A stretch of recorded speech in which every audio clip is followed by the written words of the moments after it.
Hey friend, it's Jody. If you're new here, I'm an author and personal growth guide who helps people heal from growing up with an alcoholic parent. I'm also a daughter of an alcoholic myself, so everything I share comes from my personal experience and what I've learned along the way on my own healing journey. Today I want to talk about something that took me a long time to admit. There were times when I hurt people, not because I wanted to, but because of how I learned to survive as a kid and a young adult in a chaotic home. And even though I've done years of healing, some of those patterns still sneak up on me from time to time. The difference now is that I can see them, and that awareness has completely changed my relationships. If you've ever thought, I'm the common denominator in my relationship struggles, you're in the right place. I used to think I was just helpful, the dependable one, the person everyone could count on. But underneath that was codependency and a deep need to control everything, because that's how I survived growing up. If something was falling apart,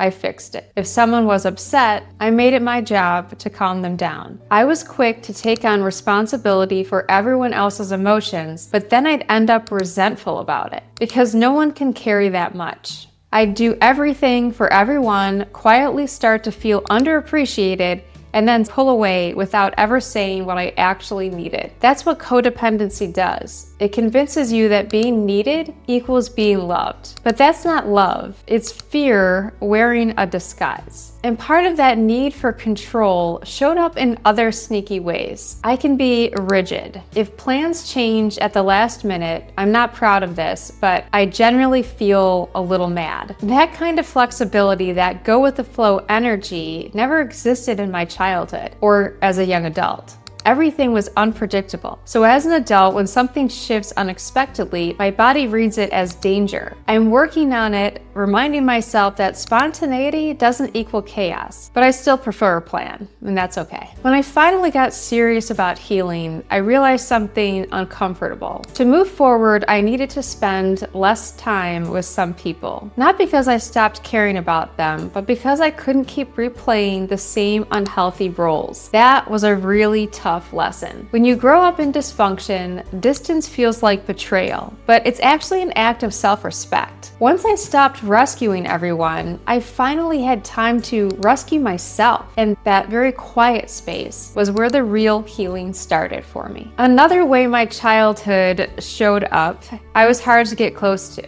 I had walls so high they might as well have had barbed wire. It took forever to earn my trust, and even when people did, I was still waiting for them to leave or somehow let me down. That fear of abandonment made me cautious and distant. I'd keep friendships surface level, or I'd pull away when people got too close. I told myself it was independence, but really it was fear. I didn't want to be hurt, so I built a fortress around myself, and then wondered why I felt so lonely inside and why I felt so different from everyone else. Learning to let people in has been slow work, but little by little I'm doing it. Now I have much stronger relationships for it. I also used to reject compliments, like every single one. Someone would say, "Oh, you're so good at that." And I'd say, "Oh, not really, I could be better," or "You're just being nice." I didn't realize that by doing that, I was completely devaluing their opinion and telling them I didn't believe them. That came from my inability to feel satisfied with myself. If I didn't believe I was enough, I couldn't accept that anyone else did either. Now, when someone says something kind to me, I take a breath and say, "Thank you.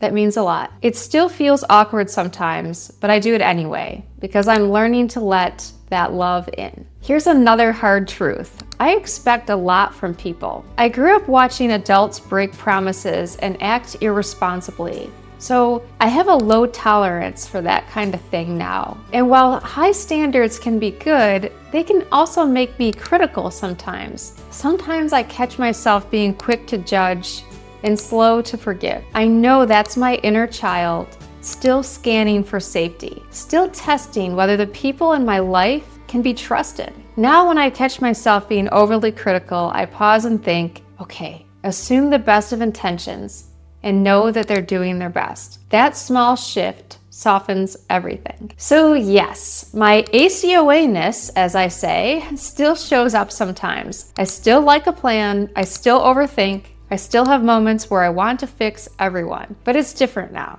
I'm not running on autopilot anymore. When those old patterns show up, I notice them. I take a breath. I choose differently. That's the power of healing. Not perfection, but awareness. One of the most important parts of the healing journey is recognizing how your stuff affects other people. It's humbling.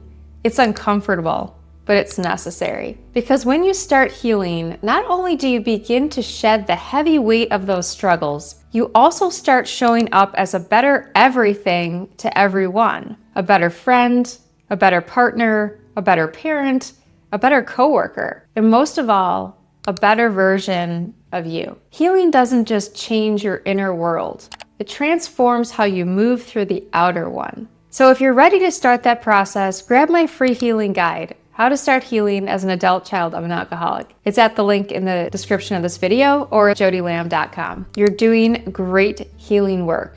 Keep going. I'll see you in the next video.